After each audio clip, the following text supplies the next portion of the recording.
చూస్ country delight, live better. ఇప్పుడే country delight యాప్ని download చేసుకోండి.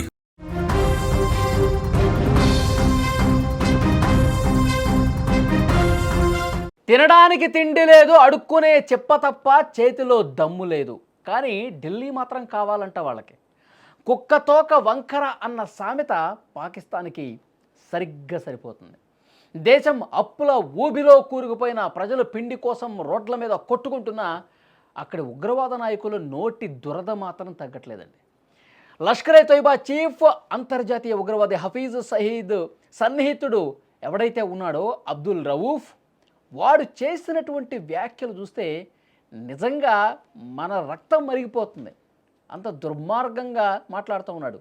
మేకపోతు గాంభీర్యాన్ని ప్రదర్శిస్తూ ఉన్నాడు వాడు.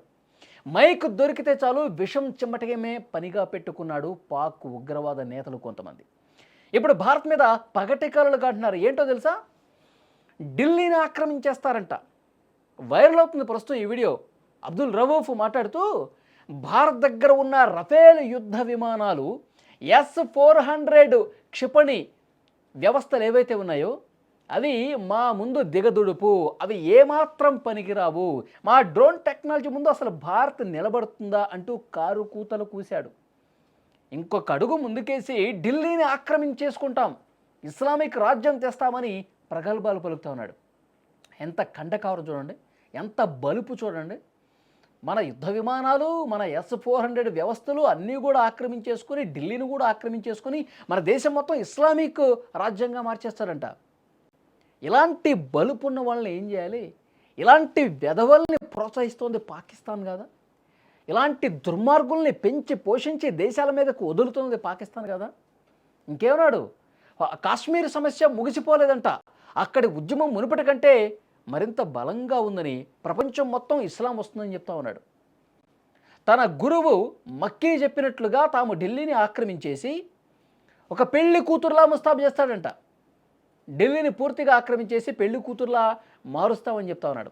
పాకిస్తాన్ దెబ్బకు రాబోయే 50 ఏళ్ల వరకు భారత్ తమ వైపు కన్నెత్తి కూడా చూడదని, తమ వాయుసేన పవర్ అలాంటిదని గొప్పలు చెప్తా ఉన్నాడు.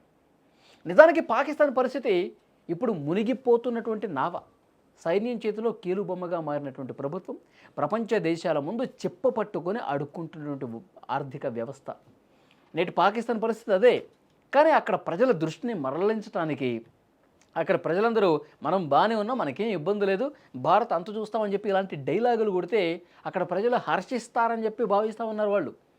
అక్కడ ప్రజల దృష్టిని మరలించడానికి, ఇక్కడ ఆకలి కేకలు లేవు, ఇక్కడ అంతా బాగానే ఉంది, మనం బాగానే ఉన్నామని చెప్పి చెప్పుకోవడానికి, ఈ విధంగా వాళ్ళ దృష్టిని మరల్చడానికి కారు కూతలు కూస్తూ ఉన్నారు అక్కడి ఉగ్రవాద నేతలు.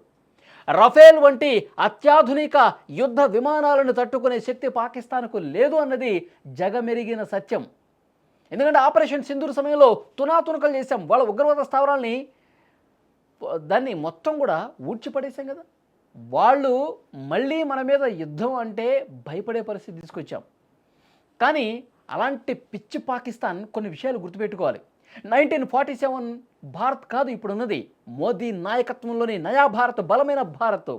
ఊరి సెక్టర్లో ఏం చేశాం? బాలాకోట్ సర్జికల్ స్ట్రైక్స్ ద్వారా మీ ఇంట్లోకి చొరబడి కొట్టిన దెబ్బ ఇంకా మర్చిపోయారా మీరు? భారత సైన్యం కనుక ఒక్కసారి కన్నెర్ర చేస్తే లాహోర్, కరాచీ మ్యాప్లో వెతుక్కోవాల్సి వస్తుంది. మీ చిల్లర డ్రోన్లు, కాలం చెల్లిన ఆయుధాలతో భారత్ వంటి అగ్రరాజ్యాన్ని భయపెట్టాలనుకోవటం సూర్యుడి మీద ఉమ్మి వేయటమే. గుర్తుపెట్టుకోవాలి ఉగ్రవాదుల్లారా, ఒక్కసారి మీరు జ్ఞాపకం ఉంచుకోవాలి. ఢిల్లీ గురించి కలలు కనటం మానేసేయండి. ముందు మీ దేశంలో ప్రజల పరిస్థితి చూసుకుంటారా? భారత్ ఆగ్రహం వ్యక్తం చేస్తే, కన్నెర్ర చేస్తే ప్రపంచ పటంలో పాకిస్తాన్ అనే దేశం ఇక గత చరిత్రగా మిగిలిపోతుంది. ఖబర్దార్ అని ఎన్నోసార్లు మనం హెచ్చరిస్తూ ఉన్నాం.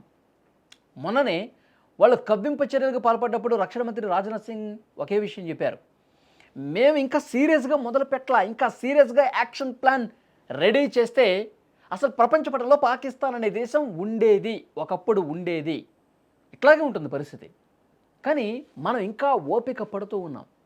వీళ్ళలో ఇంకా మార్పు రావాలని చెప్పి కోరుకుంటా ఉన్నాం. ఎందుకంటే మనం పాకిస్తాన్ ప్రజల మీద మనకేమీ కోపం లేదు, కానీ అక్కడి పాలకులు వాళ్ళు పెంచి పోషిస్తున్నటువంటి ఉగ్రవాదులతోనే ఇంకా సమస్య అంతా ఉంది. ఇంకా ఆ సమస్య పూర్తిగా పోవాలంటే భారతదేశం సీరియస్గా ఆపరేషన్ సింధూర్ 2.0 అమలు చేయాల్సిందని చెప్పి ప్రజల నుంచి, ఇక్కడ మన ప్రజల నుంచి కూడా పెద్ద ఎత్తున ఉద్యమం వస్తుందేమో భవిష్యత్తులో. ఎందుకంటే పాకిస్తాన్ బెదవులు, ఉగ్రవాదులు బరి తెగించి బలిసి ఇలాంటి మాటలు మాట్లాడితే మన ఢిల్లీని ఆక్రమించేస్తారంట. ఆక్రమించేసి పెళ్లి కూతురులా ముస్తాబు చేసేస్తారంట. మొత్తం మన దేశాన్ని ఇస్లామిక్ రాజ్యంగా మార్చేస్తారంట. మన యుద్ధ విమానాలన్నీ వేస్ట్, మన డ్రోన్లంతా కూడా పూర్తిగా అన్నీ కూడా తునాతునకలు చేసేస్తాం. S-400 వ్యవస్థ అసలు మా కాలుగోటికి కూడా సరిపోదు అని చెప్పి ఈ విధంగా రెచ్చగొడుతుంటే ఎలా అర్థం చేసుకోవాలి? అంటే వీళ్ళు మరొకసారి భారతదేశం మీద కుట్ర పన్నటానికి సిద్ధంగా ఉన్నారు. మన ఢిల్లీలో కార్ బాంబ్ బ్లాస్ట్ అదే కదా అర్థం. అంతకుముందు పెహల్గాం ఉగ్రదాడి చేసిన తర్వాత, మనం ఆపరేషన్ సింధూర్ చేసిన తర్వాత వాళ్ళు పగతో రగిలిపోతూ ఉన్నారు. వాళ్ళు ఏదో రోజు మన మీద విరుచుకుపడతారు, మళ్ళీ పెహల్గాం లాంటి అంతకు మించిన దాడి చేసే అవకాశం ఉందని చెప్పి ఇలాంటి ఉగ్రవాద మాటలు విన్న తర్వాత అర్థమవుతుంది కదా. కాబట్టి తక్షణమే భారత్ కఠినమైనటువంటి చర్యలు తీసుకోవాల్సిన అవసరం ఉంది. ఆపరేషన్ సింధూర్ 2.0 చేస్తారా, లేకపోతే అంతకు మించి చేస్తారా? ఉగ్రవాదుల వెన్నుల్లో వణుకు పుట్టి మళ్ళీ భారత్ వైపు కన్నెత్తి చూడాలంటే గజ గజ గజ వణికిపోవాలి, అలాంటి దెబ్బ కొట్టాలి. అసలు పాకిస్తాన్లో ఉగ్రవాది అనేవాడు ఉండకూడదు. ఇది ఇలా ప్లాన్ చేయాలి. ఈసారి చేస్తే సగం చేసి ఏదో మళ్ళీ కాల్పుల విరమణ ఒప్పందం చేసుకొని తగ్గిపోవటం కాదు. ఈసారి దెబ్బ కొడితే పాకిస్తాన్ సగం స్మాష్ అయిపోవాలి.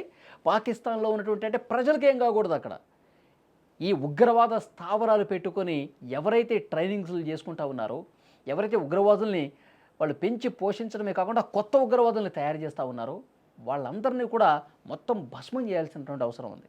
ఉగ్రవాద రహితంగా మార్చాల్సినటువంటి అవసరం ఉంది. మొత్తం రాజ్నాథ్ సింగ్ గారు చెప్పినట్టు ఇదే విధంగా చేయాలి.